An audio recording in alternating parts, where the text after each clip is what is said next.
tried to kill my daughter today. I told my daughter to look at the pretty flowers.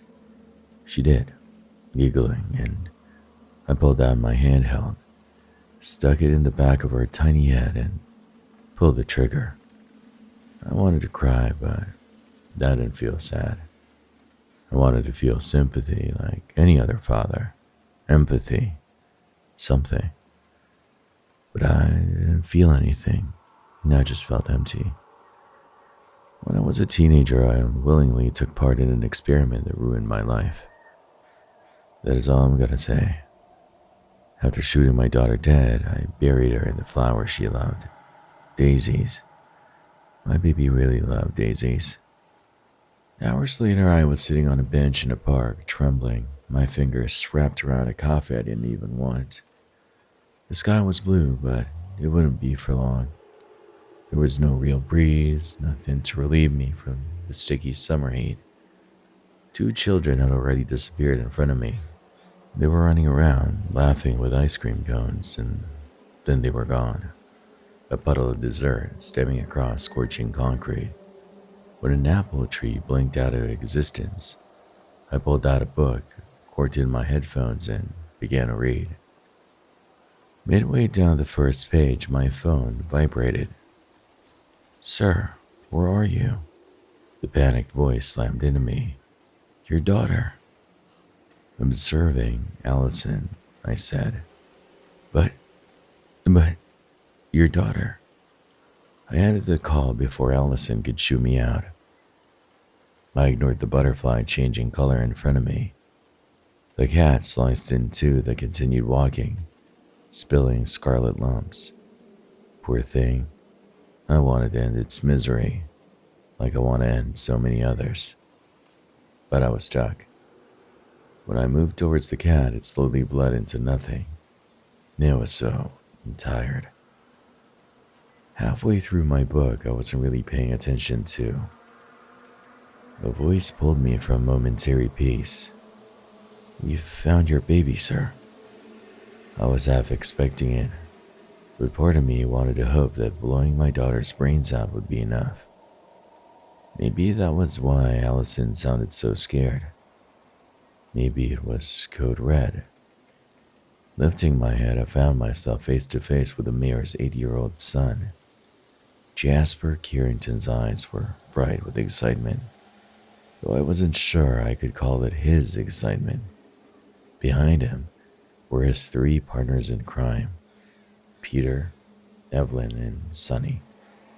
I was a stranger to them, just a man in a park that was a little too big with too much space, a park that did make sense. But I had known them their whole lives, from birth and then even further beyond, all the way back to the beginning. I knew every part of them. Onto these 4 kids, I was just a stranger. Stranger danger.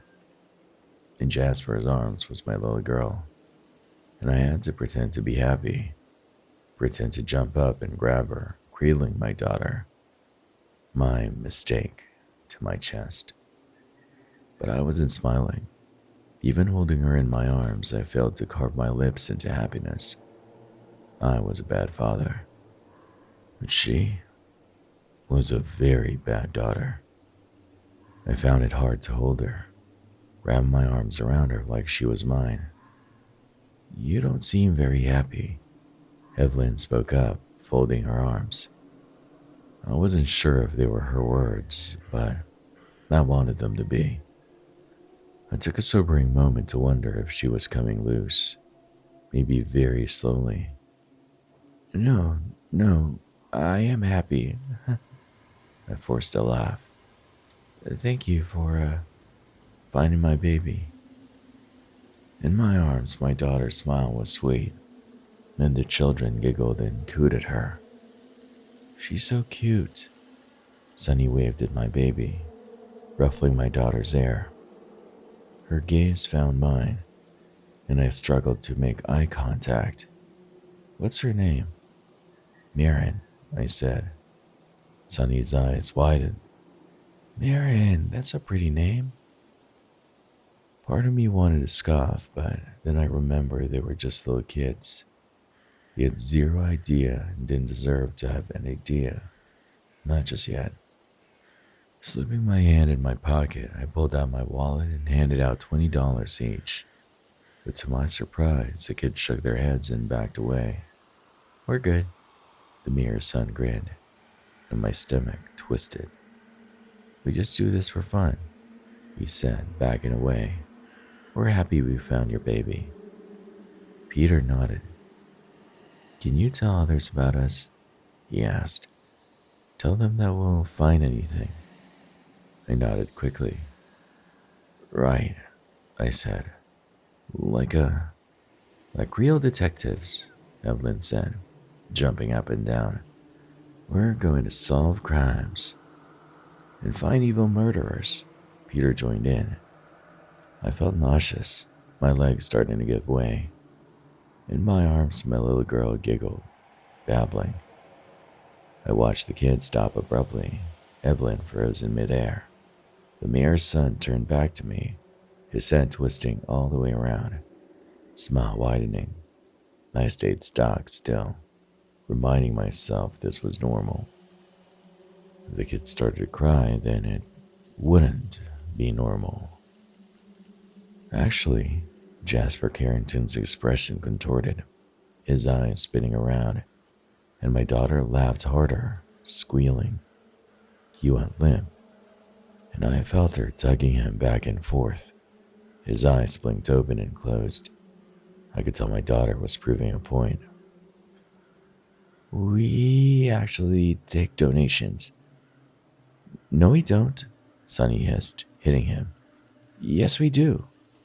Peter bounced up and down, his lips stretching wider and wider and wider. We do now. Maren's gleeful laughs made me sick to my stomach. She waved her tiny hands and Evelyn threw her head backwards. And I saw the strain in the girl's face, her eyes widening. Momentary clarity, then fear, twisting her expression. Terror. I think she was awake for maybe a split second. I think she could taste the blood pooling from her lips. When Maren shifted in my arms, Evelyn's strings twitched, her head springing back to its original position. I was not allowed to intervene.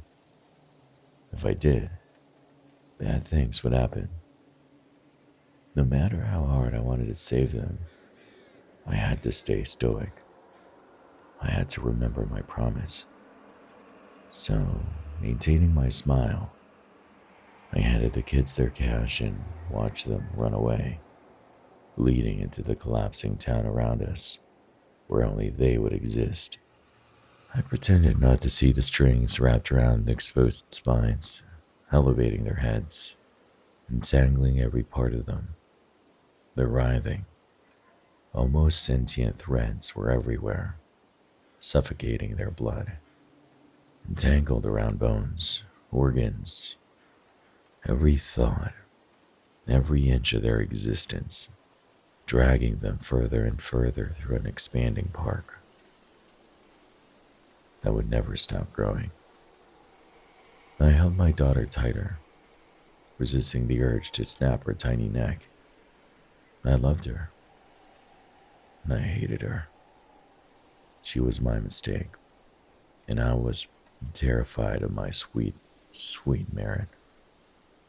But then she would take my fingers and toes, tearing away my limbs like doll pieces. Finally, my head. But she wouldn't take my eyes. Maren wanted me to see what she was doing to them. So, I watched my daughter's favorite puppets perform for her, dancing on strings, and ignored my own, wrapped and entangled around my heart. That was a long time ago. My daughter has her very own dollhouse now. She calls it Middleview. I've been complicit for this long, letting her get away with this torture. Maren is a very special and powerful little girl. If she does not have dolls, then she will destroy and rip apart real towns and real people, twisting and contorting them into her playthings. She is no longer under my responsibility. I am her father, but it is the mayor who continues this cruel charade. He gives her everything she wants at the expense of real lives. He gave her his own son's life to save his own. I am terrified of my baby, but this time, I won't stand by and let her do this. I will stop her, and I will save her now grown-up dolls. One of them has escaped and is being hunted down as I type. Another is reportedly killing innocent people. The third is in the back of my colleague's car, neither dead nor alive. And the fourth is still on stage, still dangling on strings. I tried to kill my daughter today too. I stuck my gun into the back of her head and pulled the trigger. She just laughed.